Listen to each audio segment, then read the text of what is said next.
안녕하세요 여러분, 성공합시다. 요한계시록은 좀 우리를 얼게 만드는 책이죠. 왠지 너무 어려울 것 같고 함부로 읽어서는 안 될 것 같고요. 이번에 저랑 같이 공부하면서 그 편견을 깨고 아주 쉽게 또 클리어하게 읽어보아요. 자, 지난 시간, 개론 시간에 우리가 요한계시록을 10분 동안에 한번 둘러보았어요. 요한계시록은 무엇에 관한 책이라고요? 네, 맞아요. 예수 그리스도에 관한 책이에요. 신약이 복음서로 시작하잖아요. 복음서가 초림하신 예수님에 대한 이야기라면 신약의 맨 끝인 요한계시록은요, 예수님의 재림에 대한 책이에요. 사실 우리가 다시 오실 그리스도를 기다리고 있잖아요. 그러니까 성경의 하이라이트라고 말할 수도 있어요. 또 이 요한계시록은 당시 시대적 배경 속에서 읽어야 정확하게 읽힌다고 말씀드렸어요. 당시 도미티안 황제의 엄청난 탄압 속에서 예수님은 정말 우리의 목숨을 걸 만한 분인가에 대한 답이 필요했죠. 거기에 대해서 확신을 주는 책이 요한계시록이에요. 그 시대뿐만 아니라 메시지가 난무하는 지금 우리가 살고 있는 이 시대에도 우리 삶의 기준이자 주인이신 그리스도에 대해서 다시 한번 정리하고 확신을 가지는 시간이 되면 좋겠어요. 자, 우리에게 조금은 낯선 이 요한계시록을 좀 친근하게 느끼기 위해서 구조를 한번 알고 들어가면 좋을 것 같아요. 요한계시록은 총 22장으로 되어 있는데요. 1장은 서론이고요. 2장에서부터 3장까지는 소아시아에 있는 7교회가 등장해요. 4장에서부터 5장까지는 하늘의 예배, 특히 4장은 성부 하나님, 5장은 예수 그리스도께 초점이 맞춰져 있죠. 그러니까 2장, 3장에 교회가 지금 핍박을 받을 때 5장, 6장 하늘에서는 무슨 일이 일어나고 있는가 그것을 보여주는 거죠. 그리고 6장에서부터 16장이 조금 난해한데요. 우리한테 생소한 단어들과 또 상징들이 많이 등장하기 때문이에요. 네, 여기에는 4개의 사이클이 있어요. 7인, 7나팔, 7표적, 7대접이에요. 이 부분도 심플하게 정리할 거니까 두려워하지 마시고요. 그리고 17장에서부터 18장은 바벨론의 멸망, 19장에서부터 20장은 그리스도의 승리, 그리고 21장에서부터 22장은 새하늘과 새 땅, 새 예루살렘에 관한 이야기예요. 듣고 보니까 별로 안 어렵게 느껴지시죠? 네, 어렵지 않아요. 자, 한번 본문으로 들어가 보도록 할게요. 1절 예수 그리스도의 계시라 이는 하나님이 그에게 주사 반드시 속히 일어날 일들을 그 종들에게 보이시려고 그의 천사를 그 종 요한에게 보내어 알게 하신 것이라. 요한은 하나님의 말씀과 예수 그리스도의 증거 곧 자기가 본 것을 다 증언하였느니라. 자, 요한계시록을 예수 그리스도의 계시라고 말하고 있어요. 또 우리가 지금은 읽지 않았지만 3절에 보면요, 예언의 말씀이라고 표현하고 있죠.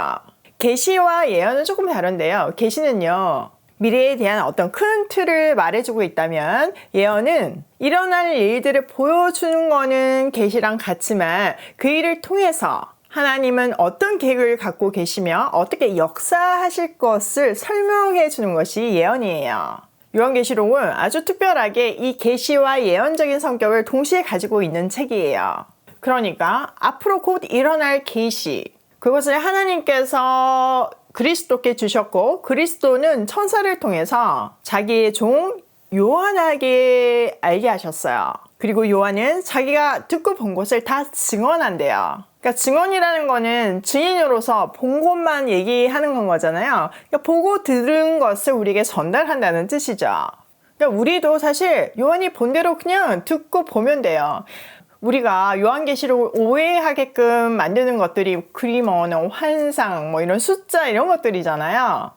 거기에 대해서 더 두려움을 갖게 된 것은 그것을 이용하는 이단들이 많기 때문이기도 해요.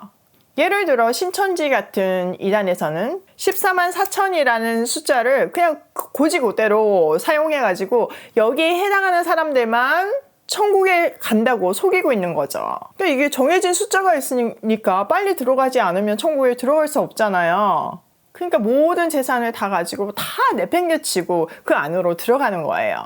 또 컴퓨터의 바코드가 사단의 표시이고 코로나 백신이 사단의 표시이고 666이 짐승의 숫자라고 얘기하면서 666 버스도 안 타는 사람들이 있죠.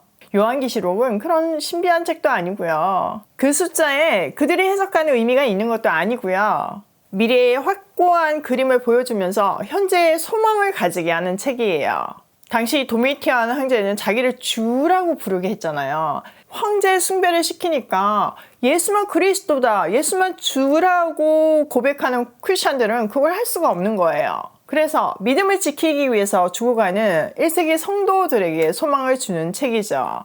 그들이 한 것이라고는 예수가 그리스도임을 고백한 것밖에 없는데 그 이유 때문에 죽어야 하는 이해되지 않는 핍박과 고난 속에서 하나님 나라에 대한 그림, 우리가 도착할 새 예루살렘에 대한 그림을 보여주며 현재를 견디게 하는 거예요.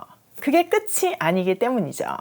또 한편으로는요, 이렇게 상징과 숫자, 환상이 적혀 있는 것은 당시 로마 정부가 이해하지 못하게 하는 역할도 했어요. 그들은 이 얘기를 읽으면 뭔지 모르잖아요. 그러니까 탄압을 피해가는 역할도 한 거죠. 그래서 우리는 요한이 들려주고 보여주는 대로 같이 보고 들으면서 우리도 증인의 삶을 살면 되는 거예요. 상징들은 우리가 임의로 해석하는 것이 아니라 그 당시 역사와 문화, 그리고 언어, 또 본문 안에서 성경적으로 해석해야 된다는 것을 꼭 기억하셔야 돼요. 자, 3절. 이 예언의 말씀을 읽는 자와 듣는 자와 그 가운데서 기록한 것을 지키는 자는 복이 있나니 때가 가까움이라. 이 예언의 말씀을 읽는 사람과 듣는 사람들과 또 이 예언의 말씀 안에 있는 말씀을 지키는 사람들은 복이 있대요. 왜냐하면 그 때가 가까웠기 때문이래요. 이렇게 계시와 예언을 동시에 말하는 요한계시록은요, 미래에 대해서 말하고 있지만 그 분명한 미래를 통해서 어떻게 살아야 하는지를 알려주는 가장 현실적인 책이에요. 당시 1세기 사람들에게는 내가 배교할 것인가 아니면 영원한 하나님 나라 백성으로 살 것인가를 결정하는 아주 현실적인 답을 주는 책이죠. 또 바른 종말론, 바른 기독론, 바른 교회론을 배울 수 있는 아주 훌륭한 책이기도 하고요. 그래서 우리는요, 지금 이 안에 있는 이야기들이 언제 어떤 형식으로 이루어질까 하는 데만 논쟁하지 말고 오늘 내 삶에 어떻게 적용하며 어떻게 순종하며 살아야 하는지에 대해서 초점을 맞추고 읽어야 해요. 자, 오늘 내용을 우리 삶에 한번 적용을 해보면 첫 번째, 요한계시록의 구조를 알자.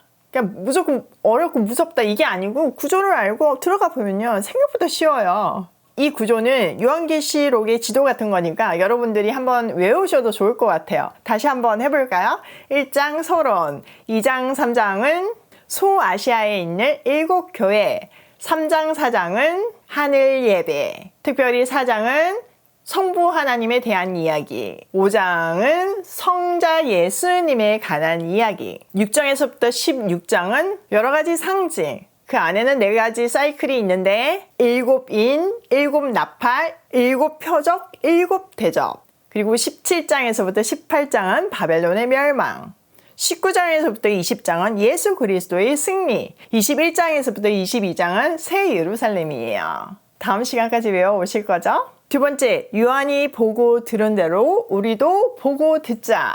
그러니까 요한계시록을 너무 이렇게 무리하게 해석하거나 너무 나만의 해석을 해서 적용을 하시면 안 돼요. 요한이 보여주고 들려주는 대로 우리도 보고 듣고 증인의 삶을 살기로 해요. 세 번째, 요한계시록은 가장 현실적인 책이다. 우리에게 미래를 보여주면서 현재를 어떻게 살아야 되는지를 분명하게 알려주는 가장 현실적인 책이에요. 오늘도 요한이 보여주고 들려주는 대로 보고 들으며 증인의 삶을 살며 고고싱해요.